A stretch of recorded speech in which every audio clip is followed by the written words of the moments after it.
আমি আবারও বলছি, যারা ভয় পায় ঘরে থাকতে হবে, পিছন থেকে দৌড় দেওয়া যাবে না, মুক্তি দিয়ে দাঁড়াতে হবে। আমরা আপনাদের সাথে আছি, মায়ের খাবো, গুলিবিদ্ধ হব, লড়াই থেকে পিছিয়ে যাব না। তারেক রহমান একটি কথা বলেছেন, যদি তুমি ভয় পাও তবে তুমি শেষ, আর যদি তুমি রুখে দাঁড়াও তবে তুমি বাংলাদেশ। আমরা বাংলাদেশ হতে চাই, আমরা বাংলাদেশ হতে চাই। চলমান গণতন্ত্র পুনরুদ্ধার আন্দোলনে বিএনপি এবং সকল অঙ্গ সংগঠন মিলে ঐক্যবদ্ধভাবে আমরা রাজপথে লড়াই করব। কিন্তু প্রতিষ্ঠা বার্ষিকীর এই দিনে প্রধান অতিথি বিশেষ অতিথিদেরকে সহ দেশ নেত্রী বেগম খালেদা জিয়া এবং দেশ নায়ক তারেক রহমানকে আমরা আশ্বস্ত করতে চাই, সামনে থেকে ভ্যানগার্ডের ভূমিকায় জাতীয়তাবাদী স্বেচ্ছাসেবক দল থাকবে ইনশাআল্লাহ। এবং আজকে আমাদের অঙ্গীকার, দেশ নেত্রী বেগম খালেদা জিয়াকে মুক্ত করেই আমরা বাংলাদেশের স্বাধীনতা সার্বভৌমত্বকে আমরা সুরক্ষিত রাখবো, গণতন্ত্র পুনরুদ্ধার করব এবং নেত্রীকে আবারও বাংলাদেশের মানুষের সবাই প্রধানমন্ত্রীর আসনে আসীন করে বাংলাদেশকে বিশ্বের দরবারে শহীদ প্রেসিডেন্ট জিয়া রহমানের সোনার বাংলাদেশে পরিণত করব। সেটা খেলায় সকলকে ঐক্যবদ্ধ থাকতে হবে, তাতে কাঁধ মিলিয়ে লড়াই করতে হবে। ঘরে বসে করোনায় না মরে রাজপথে রক্ত দিয়ে গণতন্ত্রের জন্য ইতিহাসের মুখে নিজের নাম লিখে যায়। কারণ আমরা এই পথ বেছে নিচ্ছি, জনগণের পথ। বক্তা কম, শ্রোতা বেশি, নেতা কম, কর্মী বেশি, তাহলে আমরা লক্ষ্য অর্জন করব। যে যে দায়িত্বে থাকে, যে যত বড় পদেই থাকে, সে যদি নিজেকে একজন কর্মী না ভাবতে পারে, তার দ্বারা কোনো বৃহত্তর কোনো কাজ করা সম্ভব না। একটি পদের অধিকারে যদি উন্নাসিকতা বেড়ে যায়, একটা ডিফারেন্স হয়ে যায় যে আমি নেতা, এও কর্মী হয় না। প্রতিটি নেতাই কর্মী, প্রতিটি কর্মী নেতা। কর্মের মাধ্যমে রাজপথে যে বেশি এগিয়ে যাবে সেই সর্বশেষ নেতা হবে। নেতৃত্ব কখনো নাজেল হয় না, নেতৃত্ব সৃষ্টি হয়। আর নেতৃত্ব সৃষ্টি হয় গণতান্ত্রিক রাজনীতিতে মাঠের থেকে, পথের থেকে, ঘরের থেকে না। একটু ব্যতিক্রম আছে আমাদের ইতিহাসে গত 50-52 বছরের মধ্যে। একটি রাজনৈতিক সিদ্ধান্তের না থাকার কারণে জনমনের আতঙ্ক, পথের নিদর্শন নাই। যাদের পথ চেনানোর কথা তারা এই গেলেন কারাগারে, বাকি সীমান্ত অতিক্রম করবেন। সেই সময় একজন আবির্ভূত হয়েছিল, তার নাম জিয়াউর রহমান। সময়ের প্রয়োজন, জনগণের চিন্তা চেতনাকে তিনি অনুভব করতে পেরেছিলেন। অনুভব করতে পারছিলেন বলে লক্ষ অর্জনের জন্য তিনি সাহসী হয়েছেন। কোর্ট মার্শালে ফাঁসি হবে এ কথা জেনেও তিনি স্বাধীনতার ঘোষণা দিয়েছেন। এবং তার ঘোষণা জনগণ প্রস্তুত কতটুকু ছিল, ঘোষণার সাথে সাথে সারা দেশ ঘুরে দাঁড়িয়েছে। অর্থাৎ যুদ্ধ শুরু হয়েছে। দেশটা তো ভাষণে স্বাধীন হয় নাই, কিসের স্বাধীন হয়েছে? যুদ্ধে। রাজনৈতিক নেতাদের ভাষণের গুরুত্ব নাই এমন কথা আমি বলবো না, গুরুত্ব থাকতেই পারে, কিন্তু চূড়ান্ত পর্যায়ে দেশটা স্বাধীন হয়েছে যুদ্ধে। যুদ্ধের সূচনা কে করেছেন? জিয়াউর রহমান। তাহলে স্বাধীনতার অপর নাম, তাহলে স্বাধীনতার অপর নাম জিয়াউর রহমান। গণতন্ত্রের অপর নাম খালেদা জিয়া নাকি? এই দুটি ব্যক্তি একই ধারা রাজনীতিতে সে অবস্থান থেকে যার যার জায়গা ইতিহাসের মুখে আলাদা প্রতিষ্ঠিত করেছে। যেমন জিয়াউর রহমান তার কর্ম দিয়ে করেছেন, ঠিক খালেদা জিয়া তার কর্ম দিয়ে অধিষ্ঠিত হয়েছে। আজকে নেত্রী বন্ধু আমরা তো বিশ্বাস করি না। এখন ভারত চেয়ারম্যান তারেক রহমান কার রক্ত বহন করে? জাতীয়তাবাদী শক্তির রক্ত বহন করে। জিয়ার সন্তান, খালেদা জিয়ার সন্তান, সে দেশপ্রেমের তাগিদে গণতন্ত্র উদ্ধারের আন্দোলন তো করবেই, নেতৃত্ব দিচ্ছে। আমরা মুখে কি তার আনতে পারবো? তিনি কি আসতে চান না? কেন আসতে পারছেন না? সেটাকে আমি বুঝি না। যদি বুঝি, আশার বাধা তুলে উঠতে ফেলবে, তারপরে তার আশা হবে, তারপরে তিনি এই জাতীয়তাবাদী শক্তির প্রত্যক্ষভাবে নেতৃত্ব দেওয়ার সুযোগ পাবে। তাইলে সেই সুযোগটা যে তারেক রহমান নিজে করবে না, আমাদের করতে হবে। যদি আমাদের করতে হয় তাহলে আমরা তো রাজনীতিতে এত দখল নিয়ে চিন্তা করতেছি। আরে পথ গেল যা, পথ তো আবার হাত থেকে যায় না। আমি পথের মোকাবেলা করি না কেন? নাকি আমি কি বেতন পাই? পথ গেলে যা মন খারাপ থাকবে কেন? আপনার পথ দেখে কি মামলা কয়টা কম হয়? কর্মীরও যে অবস্থা, নেতারও তাই অবস্থা। আমাদের সকলের অবস্থাই তো খারাপ আসবে।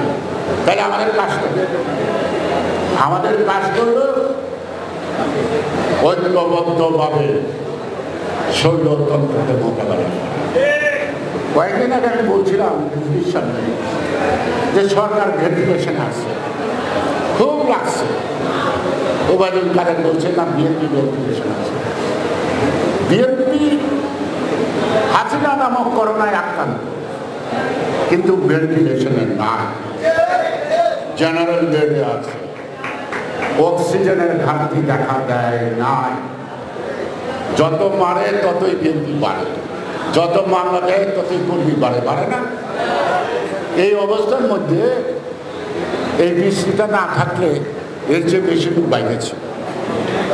দলের প্রতি দরদ আছে, দেশের প্রতি দরদ আছে, এবং মারের পর কেউ পালাচ্ছে না, আরো সামনে আসতেছে। তাহলে আমরা তো জেনারেল বেডে আছি, তোমরা ভেন্টিলেশন আছে। একজনে বলল জাহিদ মালিক বলেছে বিশ্বের যে কোনো অবস্থানের থেকে করোনা মোকাবেলায় তারা শক্তিশালী হতে পারে। কেন করোনায় আক্রান্ত হয়েছে? পুতিন করোনায় আক্রান্ত হয়েছে, তার নেত্রী শেখ হাসিনা আক্রান্ত হয় না। সেই সুযোগে যদি বলে বাংলাদেশ করোনা মোকাবেলায় কি এগিয়ে আছে, মানুষজন মারা গেছে, এটা তো কোনো বিষয় না, তাদের নেত্রী আক্রমণ হয় না। ওবায়দুল কাদেরের ভাষায় বলতে চাই, আপনার নেত্রী তো করোনার চেয়েও ভয়ঙ্কর। এবং আজকে 1.5 বছর যাবৎ উনি খুপড়ি ঘরের মধ্যে বসে আছে।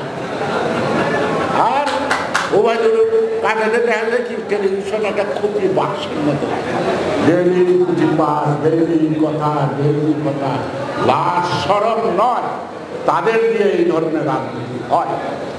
মানুষ দেখতেছে ঝড় বৃষ্টি করছে, উনি বলতেছে আকাশ ফকফকা, রোদে ঝলমল করে। মানুষ কি মনে করে?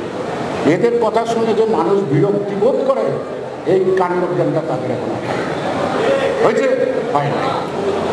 সে কারণেই আমাদেরকে আজকে জিয়াউর রহমানের শহীদ জিয়ার মাজারে কোনোখানে কোনো কিছু ঘটেনি, হঠাৎ করে 17 তারিখে এই আক্রমণটা। বাম পাশের প্রধানমন্ত্রী ঘুমাচ্ছেন, 146 রাউন্ড গুলির শব্দ প্রতিটাই তার কানে গেছে। ডান পাশে প্রধানমন্ত্রীর কার্যালয়, পিছনে সংসদ ভবন, তার পাশে স্পিকারের বাসভবন, তারপরে সরকারি বিভিন্ন গুরুত্বপূর্ণ স্থাপনা, অফিস, সব বিবেচনা করলো, এখানে তো গুলি ফোটা, এমনকি আর্মস ক্যারি করা এই অঞ্চলে। তাহলে পুলিশের কেন মাথা খারাপ হলো? আমি শেখ হাসিনাকে বলবো, একটু তদন্ত করেন, দয়া করে তদন্ত করেন। এই ধরনের রেস্ট্রিক্টেড এরিয়ায় আর্মস বহন করাই তো নিয়ম নাই, সেখানে গুলি ফাটলো কেন? এখন বৃষ্টির মতো ছড়া মারছে, অন্য কোনো লোক যদি এই সুযোগে আপনার দেয়াল টপকে আর একটা মাইনে দিত, তখন কি হইত? কারণ কোনটার আওয়াজটা আপনি বুঝতে বুঝতে শেষ হতো। হ্যাঁ, যদি ওই 21শে আগস্টের মধ্যে পূর্ব অবগত হয়ে আপনাকে কোন ভূমিকায় অভিনয় করতে হবে সেটা পরিচালকের প্রেসক্রিপশন অনুযায়ী যদি কোনো কিছু হয়, সেটা তো না। ইদানিং পরিমাণে রেগা লাফালাফি, ওই আমাকে মিলনের বাসার পাশেই বিকর্ণা স্কুল, এটা সবাই চিনি। বিকর্ণা স্কুলের কলেজের যে প্রিন্সিপাল যে ভাষায় কথা বলছে, যেটা বিরুদ্ধে পাশ হচ্ছে, এটা যদি সত্যি হয়, তাকে কি পরিমণির চেয়ে উন্নত বলা যাবে? না পরিমণিকে তার চেয়ে উন্নত বলতে হবে? পরিমণি জেলখানায়, উনি এখানে কেন? এই জাতীয় প্রিন্সিপাল যেই স্কুলের টিচার হবে, সেই স্কুলের ভবিষ্যৎ কি ছাত্রছাত্রী? আপনার বরিশাল নিয়ে এত কথা বলার দরকার নাই, এটা তাদের সাংসারিক কর্মকর্তা। এটা আমি প্রশাসন বলি না, আওয়ামী প্রশাসন ভার্সেস আওয়ামী লীগ, এটা ঘরোয়া ব্যাপার। এখানে আমাদের কোনো কিছু শিক্ষা গ্রহণ করার নয়, এই ঘরোয়া বিভাগ। কারণ মাঠের আওয়ামী লীগের থেকে প্রশাসনের আওয়ামী লীগ এখন বেশি শক্তিশালী, এইটা তাদেরকে বহন করতে হবে। এটা যদি কোনো কাফা দিতে হয় তারাই দিবে, আমরা দিতে হবে না। সে কারণে আপনারা সংগঠন নিয়ে ব্যস্ত আছেন, দিন যাত্রী প্রয়োজন আছে, কিন্তু ক্লাস সায়েন্সের ক্লাসে লেকচার শোনার পরে একটু লেবরেটরিতে যাইতে হয়। লেকচারের মধ্য দিয়ে যা শুনলেন ওটা ইমপ্লিমেন্ট করে পরীক্ষা করে দেখতে হয়, বাস্তবায়ন করে। সুতরাং আপনারা দিনরাত্রি সংগঠন করতেছেন, করেন। সংগঠনের শক্তি কতটুকু হলো সেটা প্রয়াস করার জন্য এই যে এরকম রাজপথে বিভিন্ন কর্মসূচির মধ্য দিয়ে কর্মীদের মধ্যে আশার আলো, সাহস যোগাতে হবে। আর একবার যদি ঘরে বসে যায়, তবে আর ঘরে থেকে বেরোনোর অভ্যাসটা হবে না। আমি ধন্যবাদ দিই এই কারণে, অনেকদিন যাবৎ ঘরে বসে আছি, অনেকদিন যাবৎ ঘরে বসে, সুস্থভাবে ঘরে বসে আছি। কিন্তু মুস্তাফিজ টেলিফোনে যখন বললো চাইতে হবে, তো ভাবলাম দিনের আলোতে কিছু জায়গা দেখি, সবার সাথে দেখা হোক। এই দেখা করার জায়গাটা কিন্তু আপনাদেরকে সৃষ্টি করতে হবে, নেতা কর্মীদেরকে বিভিন্ন কর্মসূচির মধ্য দিয়ে। মির্জা আব্বাসের উপর নাকি দোজক নাকশ, নাকি দোজক নাকশ, আজকে দেখলাম পত্রিকা, বুঝতেছেন না কেন? ঘনে আসছে আবার 18 সালের মতো 23 সাল। এখন থেকে আপনাদেরকে কাবু করবে, যেন কেন ভাবে তাকে পাতানো নির্বাচনে আপনাকে নেবে। এখানে আপনারা যাবেন কি যাবেন না, না গেলে কি করবেন, সেই প্রস্তুতিটি আমাদের থাকা দরকার। এই হঠাৎ করে এত বছর পার হয়ে গেল, 13 বছর, 13 বছর পরে মনে করলো মির্জা আব্বাসের এখানে আছে, এটা তাকে বুঝতে হবে। এমনিভাবে তারা নানাভাবে ফাঁদে ফেলতে চেষ্টা করল এবং যেন তেন নির্বাচনে বিএনপিকে আবার 18 সালের মতো মাঠে নামানোর তারা চেষ্টা করতে লাগে। আর বিএনপিকে সিদ্ধান্ত নিতে হবে হাসিনাকে রেখে নির্বাচনে যাবেন কি না। হাসিনাকে নির্বাচনে নামিয়ে নুরুল হুদাকে বিদায় দিয়ে একটা ফেরেস্তাইনও যদি নির্বাচন কমিশনে বসা, তারপর সেই নির্বাচন ফেয়ার করার কোনো সুযোগ নাই। তারা ডিসাইড করেন এত আইটেমের দরকার, এই প্রতিদিন উনি একটা করে আইটেম দিবেন, এটার দরকারটা কি? সাপের রাজা শঙ্খনী সাপ চিনেন? এটা গোল না, ত্রিভুজের মতো, দুই দিকে মুখ আছে, একটা বড় মুখ, একটা ছোট। যত ভয়ঙ্কর সাপ তার সামনে পড়ে থেমে যায়। সাপের রাজা শোনা এক দফার আন্দোলনে শুরু হবে। জনগণের আন্দোলন মিথ্যা যায় না। আমাদের আন্দোলন জনগণের আন্দোলন। আমাদের আন্দোলন তারেক রহমানকে প্রধানমন্ত্রী, খালেদা জিয়াকে প্রধানমন্ত্রী বানানোর আন্দোলন। আমাদের আন্দোলন জনগণের ভোটাধিকার প্রতিষ্ঠিত করা। আমাদের আন্দোলন রাষ্ট্রের গণতন্ত্র ব্যবস্থা ফিরে আনা। আমাদের আন্দোলন আইনের শাসন প্রতিষ্ঠা। আমাদের আন্দোলন বিচার বিভাগের স্বাধীনতা, তবে এইরকম স্বাধীনতা না হাসিনা যা বলবেন, হাসিনার মন্ত্রীরা টেলিভিশনে যা বলেন রায় দিকে ওই রকমই হয়। আজ পর্যন্ত ব্যাখ্যা দিতে পারবে হাইকোর্ট, সুপ্রিম কোর্ট খালেদা জিয়াকে কোন কারণে জামিন দেয় নাই, কোন আইনের বলে? স্বাধীনতা উত্তরকালে ফাঁসির আসামি জামিন পেয়েছে। যাবজ্জীবন আসামি তো প্রায়ই হয়, যেন তেন মামলার আসামি তো প্রায় জামিন হয়। খালেদা জিয়ার জামিন হয় না কেন? কেন হয়? সেই কারণেই বলতে হয় আমাদের। ওনারা মাঝে মাঝে নির্ধারণ করেন কে কি বলছে, বলেন না, উনি একমাত্র বলেন না বাবা আদালত কি? জনগণের রাজনীতির সিদ্ধান্ত তো জনগণ দিবে। ইতিহাস বলবে না সত্য না মিথ্যা, ইতিহাস বলবে। এটা আদালত তো রায় দিয়ে বলতে হবে না যে এটা রায় থেকে বেড়াই, ঠিক কিনা? কারণ আদালতের রায়ে বাংলাদেশ স্বাধীন হয় না। আদালতের ঘোষণায় আমরা যুদ্ধ করি না। রাজনীতিক মীমাংসা রাজপথে রাজনীতিক বিচার করি। অনেক মিটিংয়ে বক্তৃতা দেন ওনারা, সেমিনারে জ্ঞান দেন।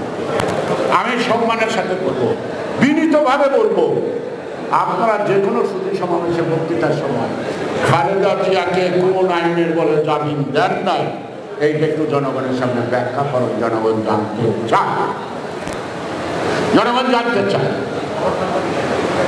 সেই কারণে আজকে আদালত, প্রশাসন সব শেখ হাসিনার আঁচলের এই আঁচল কাটতে হবে, ঠিক না? ওই যে ডাইনাবাই জাহিদ মালিক, ওই হাসান মাহমুদ, এখনই আমাকে কথা বলার তো দরকার নাই। একটা দলে যখন সব কিছু উড়ে যাবো, সেখানে এতদিনই আপনাদের সংগঠনের পাশাপাশি প্রস্তুত হন। ঘরে বসে করোনায় না মরে রাজপথে রক্ত দিয়ে গণতন্ত্রের জন্য ইতিহাসের বুকে নিজের নামটা লিখে যান। কারণ আমরা এই পথ বেছে নিচ্ছি, জনগণের পথ। আরে চাকরি করলে আরো 12 বছর আগে বড় সচিব থেকে রিটায়ার করি নাই। ব্যবসা করলে ওই দরবেশের মতো আমরাও ব্যবসায়ী হতাম। দরবেশ আমাদের খুব বড় না বলছে। আমরা আসি জনগণের অধিকার আদায়। কার কত টাকা হয়েছে এটা আমাদের কোনো হিংসা না। সময় মতো জবাব দিতে হবে। টাকাটা কেন বললো, কীভাবে বললো? কারণ বড় লোক হওয়াটা অপরাধ না। বড় লোক হওয়াটা কি পকেট পাইকা হইলেন না, চিন্তাই করেও ওরাও হইলেন না, প্রতারণা করেও হইলেন, সেটা দেখার বিষয় আছে। সুতরাং দুযুগের যে আজকে পরে বল, এই পরে অনেক বড় করতে হবে। সেদিন দুযুগের মাথা নষ্ট হয়ে যাবে। প্রতিদিন অনুসন্ধান করতে করতে 54,000 বর্গ মাইল হাঁটতে হাঁটতে যুদ্ধার তলা হয়ে যাবে। এমন কোনো গরম নাই আওয়ামী লীগের কোনো নেতা পাওয়া যাবে না 10টা। এই যে অপকর্মের মাধ্যমে, দুর্নীতির মাধ্যমে টাকা অর্জন।